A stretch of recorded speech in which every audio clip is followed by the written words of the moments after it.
Hello there, and a happy new year to you. I thought we'd start the year as we mean to carry on with a little bit of positivity to have a really good mindset and some practical tips for your OET success, hopefully this year and hopefully very soon. So, what we're going to do today is just focus on positive thinking, looking at what you can do positively and also practically to help you with your OET. And we're going to be looking at three categories, which are identify, focus, and practice. My name's Sona. I'm your online OET tutor with Bose Learning, and I'm a premium preparation provider of the OET.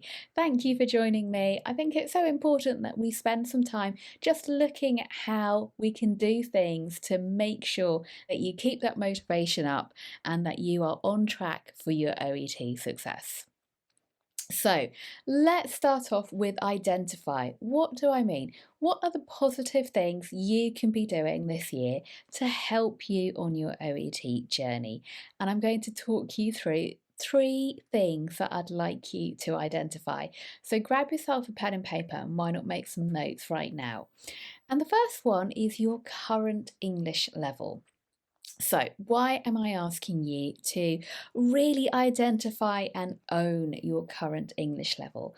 Well, this is something important for your own benefit because to get a good result in the OET, to get that grade B, which so many of you are looking for, or that C plus possibly, you need to be a high B2 level in English or a low C1. So you're aiming for the start of your journey with OET to be at that high B2 level. Now, not everyone is at that level at the moment, and that's absolutely fine. But in order to, or the reason I'm asking you to identify the level you are now is so that you know realistically how much time this is going to take you.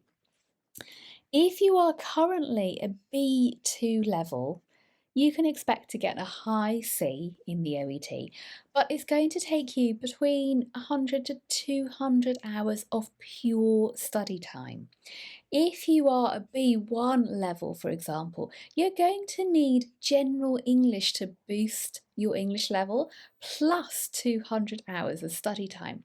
So please don't get disheartened by this. Just identify your level and then realistically plan out how much time you're going to need.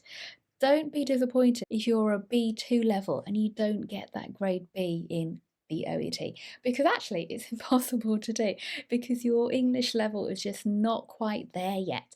But if you put in that time, if you put in that study power time, you will get that. But you just need to be realistic. So identify your current level and really find out, sit down, think about how much study time do you have really. Okay, I know we're all busy. You are probably working full time. You have your family to take care of. You have your own life to deal with. Lots of various things going on. So sit down, think about how much study time do you have, bearing in mind that it could take you about 100 hours, which sounds like an awful lot of time. But if you're just doing a couple of hours, if you can squeeze in an hour a day, just think about, you can get there maybe in 3-4 months' time. So be realistic with what you can do. And think also about your strengths and your weaknesses. What are you really good at? Maybe you're great at communication, so speaking is good, but maybe your reading is not so good. So think about, identify your strengths and weaknesses.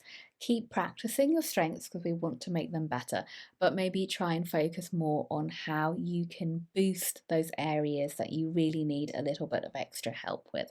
So those are three things that you can identify and you can action, things that you can do straight away to improve your English level and to set you on track for your OET. Okay, once you have identified this, you can then create that study plan. And I think that's so important that you have a study plan.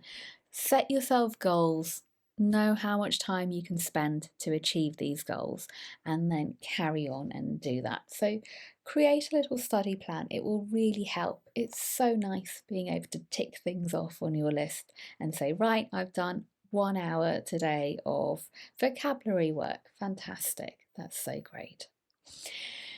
Okay, moving on then to the focus. What should you be focusing on? What practical tips can I give you for your focus? The main thing is please don't just do practice tests, because all you're doing then is testing yourself. You're not actually building your knowledge, and that's what you need to be doing. You need to put in the work to build your language skills. So, listen to healthcare podcasts, read blogs written by nurses, by doctors, by physiotherapists, look at writing that's given to you from your line manager at work. So maybe the line manager has sent you an email, read it, look at the language there. Build your language skills first of all. Focus on that. Focus on improving your English overall before you do any practice tests, because that way you're not just practicing, you are building. And don't forget, these language skills are going to take you further than the OET. They're going to take you to a new country of work, perhaps, a new job, new patients. So these language skills will hold you in good stead for the rest of your career as well. The next thing I'd like you to focus on is building your exam stamina. What do I mean by that? Well, I think when we're at university, when we're at college, we all have a kind of inbuilt exam stamina. We're used to doing tests. But as soon as we start working, that stamina kind of falls out of our head somehow, and you need to bring that back into your life. So think about doing things under exam conditions as well. And really importantly, build time in your day to relax, because we all know our brain is a complex thing, and we need to give ourselves, our bodies, time to absorb all the information we've studied, and we need to relax. So make sure you are spending time in nature if at all possible. You know me, I always encourage people to go out into the garden or a park or just listen to some birdsong. Do that. Let your brain absorb all the knowledge you've been giving it. Give yourself time to stretch. Our bodies need to move, not just sit down at a desk and study the whole time. So build all of these things into your life where you can. Build that language skill, that exam stamina, and that relaxation time. And then you again are in a really good position to do well in your OET. Lastly, but most importantly as well, is practice. So make sure you understand the exam so you can practice effectively. I've done some videos on this, so take a look at those, which really talk you through what the exam is and how to do well. Then, when you're practicing exam questions, first of all, don't time yourself. Again, here the aim is not really testing, it's building your exam technique, it's building that stamina.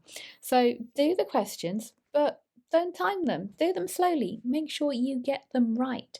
And once you've got them right, then you can go faster and faster and faster, and then practice under exam conditions. So again, think about how to practice effectively. Don't just do paper after paper after paper and then run out of papers to do. And so many students come to me saying, I need more practice papers. Well, if you're not improving, that's probably because you're focusing on the wrong things, you're practicing the wrong things. So really set out your goals now. Think about what you can do to improve and practice effectively. So one more thing I'd just like to talk about is acknowledgement. Mark your progress. You're doing well, so make sure that you acknowledge that.